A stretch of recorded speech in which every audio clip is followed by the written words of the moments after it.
आज की कहानी एक ऐसी लड़की की है जो पढ़ी लिखी है और किसी अंधविश्वास को नहीं मानती, लेकिन उसे शादी के बाद ऐसा परिवार मिलता है जिसकी उसे उम्मीद नहीं थी। चलिए कहानी को आगे बढ़ाते हैं। 21वीं सदी की पढ़ी लिखी तेज तर्रार लड़की तेजस्वी खुशी से फूले नहीं समा रही थी।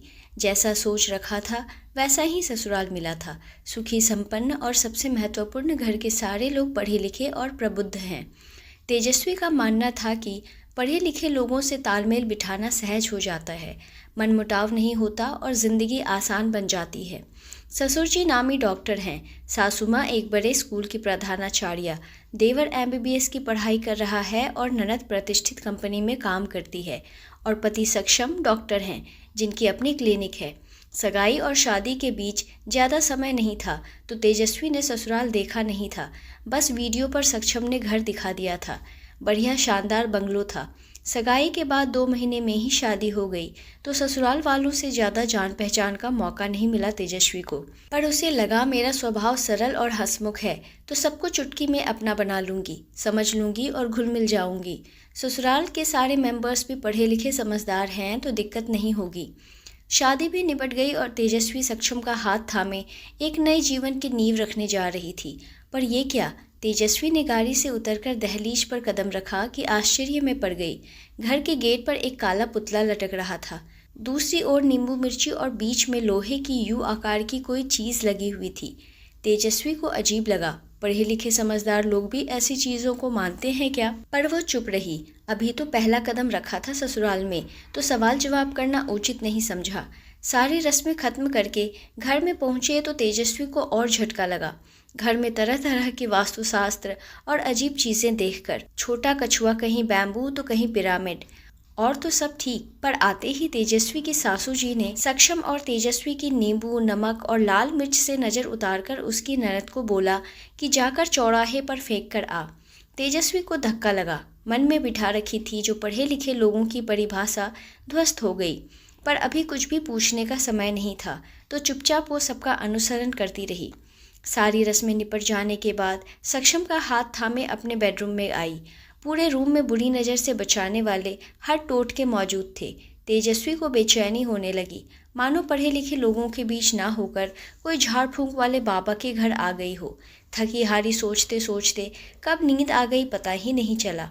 सुबह उठकर नहा धोकर नीचे आई तो सासू माँ ने कहा, तेजू, तुम और सक्षम मायानिधि स्वामी के आश्रम जाकर उनके आशीर्वाद लेकर आ जाओ, बाबा जी की कृपा बनी रहेगी। तेजस्वी का दिमाग हिल गया। साक्षात द्वारिकाधीश को ना पाए लागू, जो जीवन आधार है, ऐसे बाबा जी को क्यों नमन करूं? पर शादी के पहले ही दिन सक्षम को नाराज करना नहीं चाहती थी, इसलिए बेमन से आश्रम गई। बाबा जी के चेहरे पर तेजस्वी को देखकर जो भाव बदले, उसे देखकर तेजस्वी के दिमाग में आग लग गई। क्या सोचा था ससुराल वालों के बारे में और क्या निकले? ये बाबा कौन से भगवान हैं, महज हमारे जैसे इंसान ही तो हैं। इतना अंधविश्वास और अंधभक्ति। आहिस्ता आहिस्ता तेजस्वी ससुराल वालों के साथ एडजस्ट करने की पूरी कोशिश कर रही थी, पर हर रोज़ कोई ना कोई बात ऐसी हो जाती कि मन आहत हो जाता। धीरे धीरे करते शादी को 1 साल हो गया। 1 डेढ़ महीने से तेजस्वी की तबीयत ठीक नहीं चल रही थी। रिपोर्ट करवाने पर पता चला तेजस्वी माँ बनने वाली है। आज घर में कितनी खुशी का माहौल था। उसकी प्रेगनेंसी की रिपोर्ट पॉजिटिव आई थी। तेजस्वी की सास ने सक्षम को बताया कि बाबा जी कुछ मंत्र बोलकर भभूत देते हैं, उस भभूत को खाने से बेटा पैदा होता है। पहले तो सक्षम भड़का कि ये सब अंधविश्वास है, मैं नहीं मानता, पर माँ के रोज़ रोज़ के दबाव ने और कुछ बेटे की चाह की भीतरी लालसा ने उसे मनाया। तेजू, मेहरबानी करके मान जाओ ना, माँ का दिल रख लो। सुनो, मुझे बेटे की चाह नहीं, बस माँ की खुशी के लिए चलते हैं ना बाबा के पास। सिर्फ कुछ भभूत ही तो खानी है तुम्हें। अगर इतनी सी बात से बेटे का मुंह देखने को मिलता है तो क्या बुराई है? तेजस्वी गुस्से से कांप उठी। सक्षम, पढ़े लिखे होकर बच्चों जैसी बातें मत करो। मैं नहीं जाऊंगी किसी बाबा के पास। पर इस बात को लेकर घर में हो रहे झगड़े और तनाव के आगे तेजस्वी को झुकना पड़ा।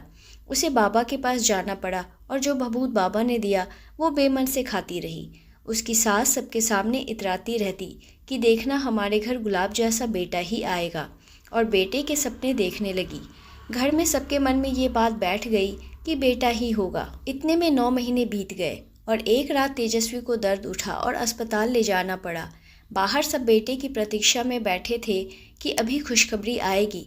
तेजस्वी की सास ने नर्स को बोला, जल्दी से मेरे गुलाब जैसे पोते को ले आना मेरी गोद में। बारिश का मौसम था, बिजली जोर से कड़की और नर्स ने आकर एक और बिजली गिराई। माताजी, गुलाब नहीं, जूही खिली है आपके आंगन में। सबके दिल बैठ गए। ये क्या हो गया? सक्षम ने जैसे तैसे दिल बहलाया और बोला, कोई बात नहीं, बेटी तो लक्ष्मी का रूप होती है। पर तेजस्वी की सास हारने को तैयार नहीं। बोली, बहू ने श्रद्धा से बबूत खाई होती तो जरूर बेटा होता। खैर, अगली बार ढंग से खिलाऊंगी। सक्षम ने उसी समय अपनी माँ को सख्त शब्दों में डांट दिया। माँ, अब बस भी कीजिए। आपके अंधविश्वास ने मेरे मन में भी बेटे बेटी में फ़र्क का बीज बो दिया। मेरी बेटी मेरा अभिमान होगी। अब आप मुझे बख्श दीजिए और आप भी ऐसे ढोंगी बाबाओं के चक्कर से निजात पाइए। सक्षम की ये बात सुन तेजस्वी को काफ़ी हल्का महसूस हुआ। उसे लगा कम से कम सक्षम के दिमाग से ये अंधविश्वास का कीड़ा निकल जाने से उसकी आने वाली ज़िंदगी बहुत आसान हो जाएगी। आपको यह कहानी कैसी लगी हमें कमेंट कर ज़रूर बताएं। नई कहानी सुनने के लिए हमारे चैनल को सब्सक्राइब करना ना भूलें। मिलते हैं एक नई कहानी के साथ, तब तक धन्यवाद।